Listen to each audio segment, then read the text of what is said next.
নমস্কার। অঘ্রাণ মাসের কৃষ্ণপক্ষের অষ্টমী তিথি অর্থাৎ রাস পূর্ণিমার পরে যেই অষ্টমী তিথি আসে সেখানে পালন করা হয় প্রথম সন্তানের মঙ্গল কামনায় প্রথমাষ্টমী। নানা উপাচারের মাধ্যমে এখানে হলুদ দিয়ে চন্দন বাটা হয়, যেই ফোঁটা কিন্তু সন্তানকে দেওয়া হয়।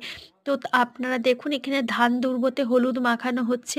তারপরে কিন্তু জল গরম হবে, এখানে ৫টা ৭টা বা ১১টা ঘুঁটে বানাতে হয়, যেটা ১ বছরের কম বয়সী এঁড়ে বাছুরের গোবর দিয়ে বানানো হয়। তারপরে এখানে গরম জল বসানো হলো, তারপরে একটা পিঁড়ি পাতা হয়, এটা কাঠের পিঁড়ি হয়। তারপরে কিন্তু এখানে মা সন্তানের পা ধুইয়ে দিবে ওই গরম জল দিয়ে।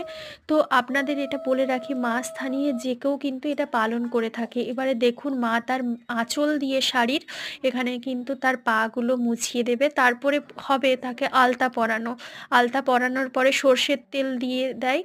তারপরে কিন্তু ওই যে উনুনে তাকে পা হাত গরম করতে হয়। তারপরে এখানে কিন্তু নতুন বস্ত্র পরিধান করে যে প্রথম সন্তান থাকে। একটা উৎসব আনন্দে মেতে ওঠে আমাদের উড়িষ্যা সীমান্তবর্তী যে সকল জেলা আছে, আর উড়িষ্যাতে তো এটা খুব ধুমধামের সহকারে পালন করা হয়। তো এবারে দেখো এখানে কিন্তু মা হলুদ দিয়ে ফোঁটা দেয়।